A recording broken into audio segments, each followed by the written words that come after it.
puis il y aura ça, et il y aura ça, et même qu'il y aura ça, oh là là, tu vas voir, il y aura ça. Vous savez, il y a des centaines de choses que j'aimerais dire sur Civil War, mais dont je vais me retenir de parler parce que je veux pas vous spoiler. Pour avoir vu beaucoup de critiques de films dans ma vie sans pour autant avoir vu les films que ça critiquait, je sais que la zone spoiler, c'est un endroit dont on n'a pas vraiment peur en fait.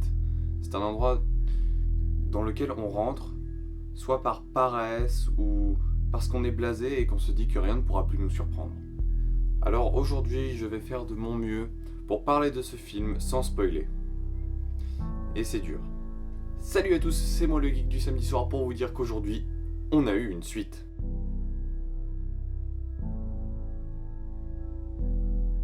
Bonjour à tous et bienvenue dans cet épisode de critique de Captain America Civil War. Bon, pour cette vidéo, je vais partir du principe que vous avez vu les deux trailers qui sont sortis sur Captain America, mais également, ma vidéo, on va avoir une suite sur le film du même nom. Donc, si un élément vous manque, revenez ici, il y a les 3 liens pour aller voir chacune de ces vidéos. Et puis après, sinon, si vous avez la flemme, restez ici. Bon, avant tout, pour cette vidéo, je veux être clair. J'ai beau avoir un poster du Captain America à côté de mon drapeau du Paris Saint-Germain et du tableau représentant les 6 filles, mon équipe de super-héros à moi, je suis Team Iron Man. Je ressemble à Stark, je me battrai pour ce type et je donnerai tout pour un jour pouvoir jouer son petit-fils du futur dans un possible Iron Man 4. Et rappelez-vous, Civil War est un crossover de Marvel dans lequel deux groupes de super-héros vont s'affronter.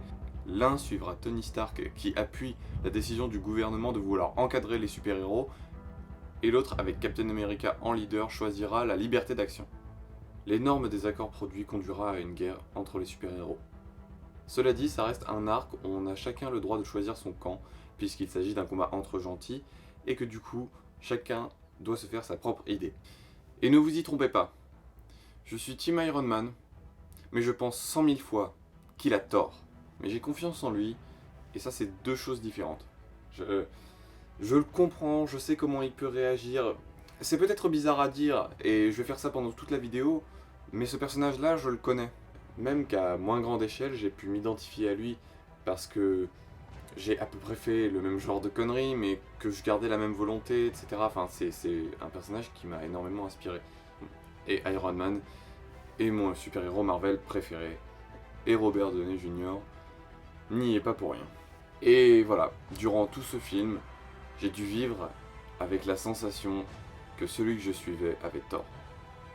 Est-ce que vous vous souvenez de mes attentes en 10 points dans le « On va avoir une suite » sur ce film?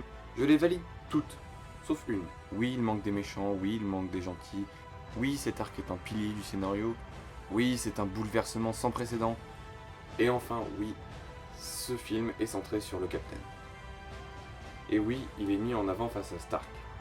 Mais l'intrigue en réalité est totalement différente de ce qu'on pouvait attendre d'un Civil War. En fait, tout le film, on suit une bromance entre Bucky et le Captain. Et c'est vraiment extrêmement loin de tout ce qu'on pouvait attendre. Que ce soit au niveau des nouveaux personnages qui arrivent, que ce soit au niveau du conflit, du contenu réel du conflit. C'est toujours une guerre de clans, mais bon, déjà avec tous les absents, c'est plus une guerre de gang qu'une guerre réelle. Et les raisons sont tellement différentes que c'est pas vraiment comparable aux comics. Et que le film est une œuvre originale à lui seul en fait. Après, l'ensemble est bien introduit, hein, la narration est fluide, les musiques sont parfaites, toujours bien pour amplifier l'action. Les scènes de combat sont bonnes et même parfois innovantes, hein, y a des mouvements auxquels on s'attend vraiment pas. La réalisation est comme pour celle de Captain America 2, elle est toujours correcte, et le final est terrible, il vous fera même lâcher une grosse crispation. Étonnamment, je ne veux pas m'étaler là-dessus. Je sais que c'est ce que je suis censé faire pour une critique, mais moi, ce que je veux faire, c'est surtout mettre l'accent sur le point que j'ai trouvé le plus important.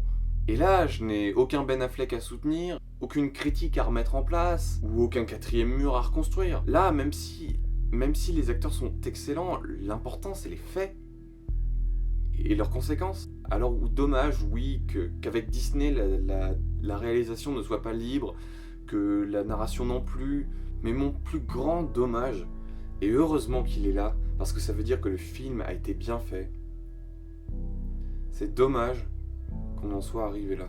les raisons vont vous paraître dérisoires, même clichés ou attendus. Certains passages vous donneront l'impression d'être sortis de nulle part. Mais regardez comment les personnages évoluent à travers ça. Les amis, les amours, les emmerdes. Des fois les personnages semblent savoir ce que vous ne savez même pas. Mais vous arriverez aussi à anticiper, malheureusement. Je n'aime pas les trailers qui en montrent trop, et pour le coup c'était le cas. Puisque pendant toute la fin du film, on attendait une scène de combat dont on ne connaissait pas les raisons. Et c'est dommage, elle aurait pu plus nous surprendre, mais c'est qu'un exemple. Mais comme je l'ai dit dans mon épisode de On va avoir une suite, le point qui m'intéressait vraiment, c'était Stark. Et j'ai eu l'impression, même si j'ai dit que le Captain était mis en avant, d'avoir plus vu Stark que Steve. Et du coup, j'ai vu Stark tout porter sur ses épaules, je l'ai vu avoir raison, puis avoir tort, puis se battre, puis avoir à nouveau raison, puis peut-être pas. J'ai réellement, dans le cinéma, levé le poing quand je l'ai vu réussir, ou quand je l'ai vu faire quelque chose que je voulais voir. Même si le film était biaisé, je ne lui ai pas tourné le dos quand on lui a craché dessus. J'ai eu peur pour lui quand il était en danger. Mais surtout, je l'ai compris. Dans On va avoir une suite, j'avais vraiment très peur pour lui. Très peur pour sa réputation. Et d'autant plus en voyant les trailers après, quand j'ai su que ça allait tourner autour de Bucky. Mais finalement, ce film a donné ce que j'attendais pour lui. Ce film l'a enterré, mais ne l'a pas abandonné. Et moi non plus. J'ai pu voir que dans ce nouveau type de Civil War, eh bien, il avait peut-être raison lui aussi. Mais à la fin, j'ai l'impression que je suis reparti avec le même vide que quand je suis rentré, de ne pas savoir ce qui adviendrait de lui plus tard dans la série. Mais cette fois, pas pour la même raison. Seulement, je n'ai pas réussi à m'amuser de ce film. Vous savez pourquoi ? Eh bien, c'est parce que je l'ai trop attendu. Donc, j'ai comblé le vide en regardant les trailers, en me renseignant, en écoutant Dean Valentine, Shark Don't Sleep, qui est une musique absolument géniale et que je trouve excellente avec ce trailer. Et j'ai tout gâché. Voilà pourquoi je ne veux pas spoiler ce film en fait. Vous pouvez chacun vous faire votre propre opinion de ce film et prendre plaisir à être surpris. Je sais que beaucoup de gens ont tendance à regarder des critiques pour savoir si les films valent le coup. Mais les films valent toujours le coup. Même une fois, lorsque je suis allé voir un film qui était vraiment naze, mais comme j'en avais jamais vu, eh bien j'ai pris un grand plaisir. Parce que dans la salle, on pensait tous pareil et on s'est vraiment amusé. Et moi, j'en attendais tellement de ce film que je me le suis gâché. J'ai réussi à tout déduire, à tout anticiper parce que non pas parce que je savais tout, mais parce que j'étais capable de m'attendre à tout. Alors il y a beaucoup de choses que j'ai dit dans mon On va avoir une suite que je ne pensais pas vraies sur le coup, mais qui se sont révélées vraies. Et que j'ai vu venir dans le film. Je me suis vraiment gâché ce film à cause de moi-même. Et c'est dommage. Je ne pense pas que ce soit un des meilleurs Marvel. Mais je pense que c'était un très bon film. Alors, pas de spoiler aujourd'hui. Je vous ai simplement fait passer mon avis. Et je sais même pas si c'est une critique constructive. À vrai dire, je ne sais même pas ce que je viens de faire. Mais c'était comme ça que je voulais le faire. Et c'est là que je suis content. C'est là que je me sens un bon réalisateur. C'est là où je suis allé jusqu'au bout de mon idée. Alors, même si ça vous a pas vraiment servi, moi ça m'a fait plaisir. Ça m'a fait plaisir de dire tout ce que j'avais sur le cœur après ce film. Même si j'ai mis 1 semaine à tourner cet épisode. Pas dans la durée, mais c'est juste que j'ai pas eu le temps de le tourner dès que je l'ai vu. Ce qui est dommage, il faut vraiment que je me force à sortir les critiques de films juste après les sorties des films.